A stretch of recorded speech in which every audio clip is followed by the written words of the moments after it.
नमस्कार मित्रों। एक गुरु मंत्रा में मैं आपका फिर से स्वागत करता हूं। आज का हमारा एक महत्वपूर्ण टॉपिक है, वह है रस। रस को लेकर के अनेक बार परीक्षाओं में किस प्रकार प्रश्न पूछे जाते हैं।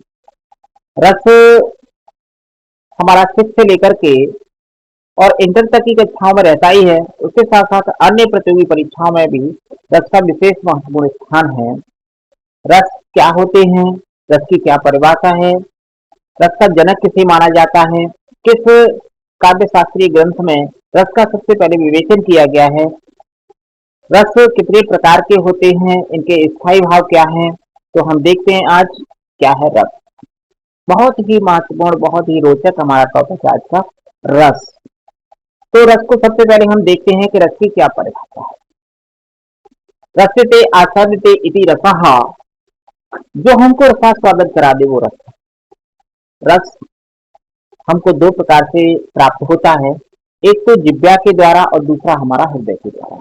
जिह्वा से हम कैसे प्राप्त करते हैं, मान लीजिए गन्ने का रस, किसी फल का रस, और हम उसे पीते हैं, वाह, और वाह कहते ही हम आनंदित हो जाते हैं। तो जिह्वा से हम जो पान करते हैं वो भी हमारा रस है। और दूसरा हम हृदय से रसपान करते हैं, जैसे चलते चलते हम हंसने लगते हैं, चलते चलते हम रोने लगते हैं।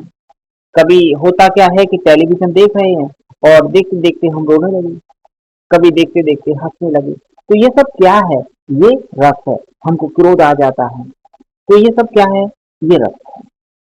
रस का जनक आचार्य भरत मुनि को माना जाता है। उन्होंने अपने नाट्य शास्त्र में, उनका जो प्रसिद्ध ग्रंथ है नाट्य शास्त्र, उस नाट्य शास्त्र में रस की परिभाषा दी है। नाट्य शास्त्र जो उनका ग्रंथ है, उसके 6ठे अध्याय में उन्होंने ये बताया है कि रस है क्या। तो उन्होंने अपनी परिभाषा में बताया कि विभावानुभाव व्यभिचारी भाव संयोगादरस निष्पत्ति। ये आप देख रहे हैं, विभावानुभाव व्यभिचारी भाव संयोगादरस निष्पत्ति।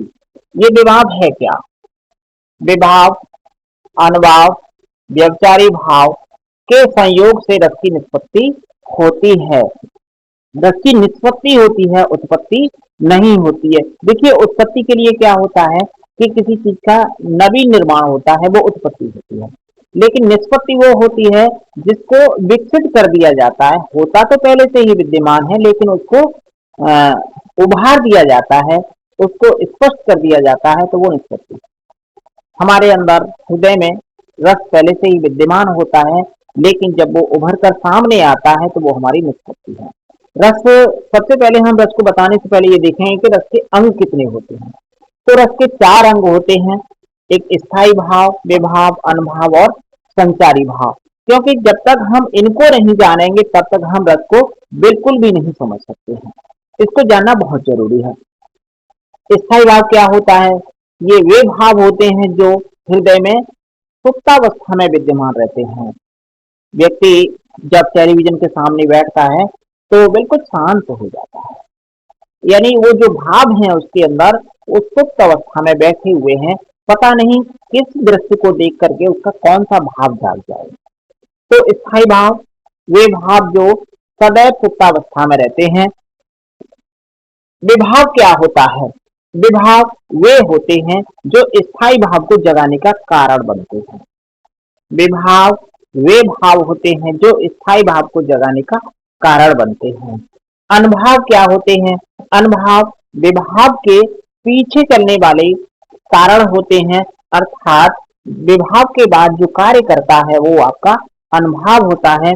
और संचारी भाव ये ऐसे भाव होते हैं जो कभी जागृत होते हैं तो कभी सुप्तावस्था में हो जाते हैं, कभी दिखाई देते हैं तो कभी लुप्त हो जाते हैं। ऐसे भाव, जैसे मान लीजिए कि आंखों के आंसू, सदैव आंखों के आंसू नहीं आते, कभी आते हैं तो कभी शांत हो जाते हैं। आपकी हंसी, मुस्कुराहट, हर समय आप मुस्कुराते नहीं हैं, तो चलते चलते जो आप हंस देते हैं वो आपका संचारी भाव है। आपके रोए खड़े हो जाना, किसी घटना को देख करके रोए खड़े हो गए, पसीना आ जाना, एक साथ आपका पसीना आ जाता है, तो ये सब क्या है, संचारी भाव हैं जो कभी दिखाई देते हैं और कभी दिखाई नहीं देते हैं। अब बात करते हैं कि रस होते कितने हैं। तो देखेंगे कि रस हमारे आचार्य भरत मुनि ने जो रसों की संख्या बताई है वो बताई है कितनी? 8। आचार्य भरत मुनि ने रसों की संख्या 8 बताई है, जिसमें उन्होंने शांत रस को नहीं जोड़ा। और यहाँ से लेकर के ये जो 3 रस हैं, ये आपको देख रहे हैं, ये तीनों रसों को उन्होंने नहीं जोड़ा है, इसलिए उनके अनुसार रसों की संख्या 8 थी।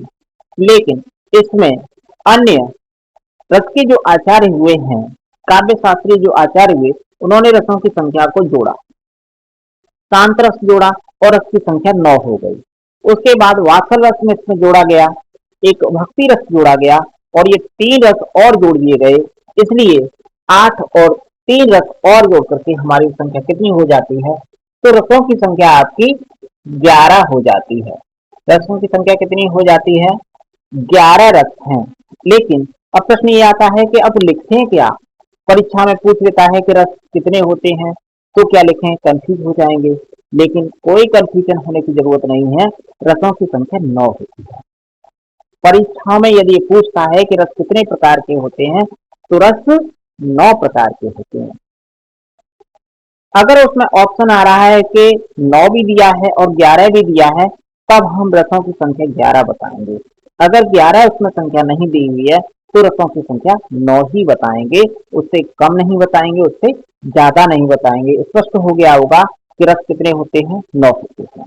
और जितने रस होते हैं उतने ही उनके स्थायी भाव होते हैं। ये आप देख रहे हैं, श्रृंगार रस, हास्य रस, वीर रस, रौद्र रस, करुण रस, विवश रस, भयानक रस, अद्भुत रस, शांत रस, वात्सल रस और भक्ति रस। ये जो आपके 11 रस हैं, उनके आधार पर ही उनके स्थायी भाव हैं। श्रृंगार का क्या होता है? रति होता है, हास्य का हास होता है, वीर का उत्साह, रौद्र का करुण, रौद्र का क्रोध होता है, करुण का शोक होता है, विवश का जुगुप्सा, भयानक का भय, अद्भुत का विस्मय, इसको आश्चर्य भी कहा जाता है। शांत शांत का निर्वेद होता है, निर्वेद मीन्स वैराग्य होता है। जब मान लीजिए कि कोई भी व्यक्ति, चलिए हम आपको बताएंगे आगे चल करके ये शांत रस होता क्या, अभी स्थायी आप देख लेते हैं। वात्सल रस का आपका रति होता है और भक्ति का भी रति होता है। अभी आप देख रहे हैं, ये रति दिया है, ये भी रति दिया है और आपका ये भी रति दिया है, ये 3 स्थानों पर आपका रति है। तो ये रति क्या है? पहले इस रति को स्पष्ट कर लेते हैं। देखिए, रति रति मीन्स क्या होता है? रति मीन्स प्रेम होता है। और ये प्रेम कितने प्रकार का होता है? ये 3 प्रकार का प्रेम होता है। और 3 प्रकार का प्रेम भैया कौन सा होता है? नंबर 1 देखिए, आपका शरीर विषयक प्रेम होता है। विषयक शरीर विषयक प्रेम होता है। दूसरा आपका ये पुत्र विषयक प्रेम रहता है। पुत्र विषयक प्रेम हो गया। और तीसरा आपका होता है देव विषयक प्रेम। प्रेम 3 प्रकार का होता है। इसलिए एक तो शरीर विषयक प्रेम होता है, और शरीर विषयक प्रेम किसमें होता है? नायक और नायिकाओं के बीच में होता है। अब नायक नायिका का मतलब केवल ये नहीं होता कि स्त्री और पुरुष होते हैं। नायक नायिका का मतलब आपका बंदर और बंदरिया भी होता है। नायक और नायिका का मतलब आपका कुत्ता और कुतिया भी होता है। पशु पक्षी जितने भी हैं इस संसार में, वो सब स्त्री और पुरुष, नर और मादा के रूप में है। इसलिए ये नायक और नायिका कहलाते हैं। तो आपका जो रति है, प्रेम है, वो पुत्र विषयक प्रेम दूसरा हो जाएगा। ये शरीर विषयक प्रेम है। पुत्र विषयक प्रेम में आपने देखा होगा कि माता पिता और पुत्र के बीच में जो प्रेम होता है वो पुत्र विषयक होता है। ये प्रेम बिल्कुल हट करके होता है। माता कभी अपने पुत्र से नहीं कहती कि बेटा मैं तुमसे प्रेम करती हूँ, बेटा कभी नहीं कहता इस तरह से। तो इनके जो अंदर प्रेम होता है, लेकिन माँ ही सबसे ज्यादा विशुद्ध प्रेम करती है। माँ अपने बच्चों से जितना प्रेम करती है कोई नहीं करता। तो ये जो पुत्र विषयक प्रेम है, ये दूसरे नंबर का है। और तीसरा है आपका देव विषयक प्रेम, यानी भक्त और भगवान के बीच में भी एक प्रेम होता है। ये आपका देव विषयक प्रेम कहलाता है। स्पष्ट हो गया होगा। यानी रति हमारा 3 प्रकार से रहता है। श्रृंगार रस को इन सभी रसों का रसराज कहा जाता है। श्रृंगार रस को क्या कहा जाता है? रसराज कहा जाता है, क्योंकि सभी रसों में श्रृंगार होता है। अब श्रृंगार को स्पेशल बात करते हैं तो श्रृंगार के 2 भेद होते हैं, एक संयोग होता है और एक वियोग होता है। संयोग में भी भैया उतना ही प्रेम होता है और वियोग में तो उससे ज्यादा प्रेम हो जाता है। जब नायक और नायिका निकट होते हैं तो प्रेम होता है, लेकिन जब दूर हो जाते हैं तो और ज्यादा प्रेम हो जाता है। इसलिए इसके श्रृंगार रस के दो भेद कर दिए हैं, संयोग और वियोग। ठीक है, श्रृंगार का रति होता है। ये आपकी समझ में आ गया होगा कि ये स्थायी भाव क्या होता है, विभाव, अनुभाव और संचारी भाव क्या होता है। अब इसको देखिए विभाव को, तो विभाव के दो भेद हैं, एक आलम्बन है और दूसरा उद्दीपन। एक तो आपका आलम्बन है और दूसरा आपका उद्दीपन है।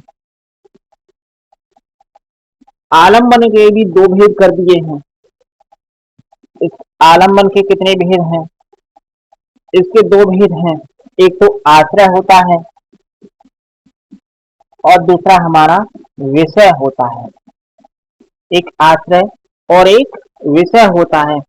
आश्रय जिसके हृदय में ये जागता है, विषय जिसको देख करके जागता है। मान लीजिए कृष्ण के हृदय में प्रेम उत्पन्न हुआ राधा को देख करके, तो राधा यहाँ विषय हो जाएंगी और कृष्ण आश्रय हो जाएंगे, क्योंकि जिसके हृदय में जागता है वो आश्रय होता है और जिसको देख करके जागता है वो विषय होता है। उद्दीपन आपका, क्योंकि उद्दीपन अवश्य होता है, कोई ना कोई क्रिया अवश्य होती है। शारीरिक क्रिया जब भी होती है तो वो आपकी उद्दीपन हो जाती है। ठीक है। अनुभाव, ये अनुभाव की संख्या कितनी होती है, तो अनुभाव की संख्या 4 होती है। अनुभाव की संख्या कितनी है, 4 है। और वो 4 अनुभाव आपके इसी के अंतर्गत आते हैं। एक सात्विक भाव आता है, इसको स्पष्ट कर देते हैं कि ये अनुभाव के 4 भेद कौन कौन से होते हैं। तो आपका कायिक होता है, एक मानसिक होता है, एक सात्विक होता है, सात्विक और एक आहार्य होता है। ये 4 आपके अनुभाव होते हैं। और ये जो सात्विक भाव आप देख रहे हैं, इसके 8 भेद होते हैं। इसके कितने भेद होते हैं, 8 भेद होते हैं। अधिकांश प्रतियोगी परीक्षा में ये पूछ लेता है कि सात्विक भाव कितने होते हैं। टीजीटी में कई बार इसको पूछा है कि सात्विक भावों की संख्या कितनी है। संचारी भाव को व्यभिचारी भाव भी कहा जाता है और इसकी संख्या 33 है। कितनी है, 33 है। कुछ विद्वानों में इसको 34वां भी एक संचारी भाव माना है, उसको छल। एक आचार्य हैं भानु, और भानु आचार्य ने, जो संस्कृत के आचार्य हैं, एक हिंदी के आचार्य हैं देव, और देव ने इसको छल को 34वां संचारी भाव माना है। लेकिन अब यहाँ भी प्रश्न अटक गया कि संचारी भावों की संख्या अगर पूछ लेता है तो कितनी लिखेंगे भाई।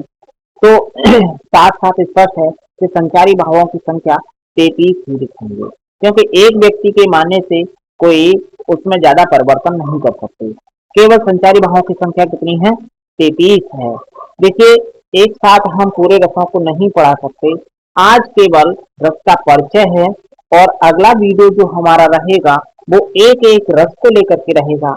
ये श्रृंगार रस है, तो श्रृंगार रस होता क्या है और इसके कितने भेद होते हैं, इसको रसराज क्यों कहा जाता है, वीर रस, इसके क्या उदाहरण हैं, क्या परिभाषा है, ये हम सब आपको स्पष्ट करेंगे। पहले केवल आपका एक परिचय है कि ये रस है क्या।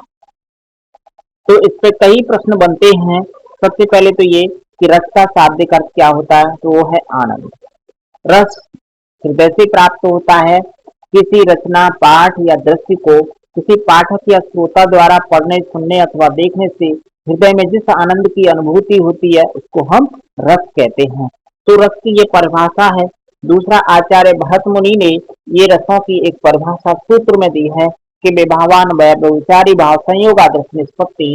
ये विभाव, अनुभाव और व्यभिचारी भाव के संयोग से रस की निष्पत्ति होती है। तो उन्होंने ये संख्या बताई है, उनके अनुसार 8 है, लेकिन विद्वानों के अनुसार रसों की संख्या 11 है, अगर स्पष्ट रूप से पूछता है तो 9 है।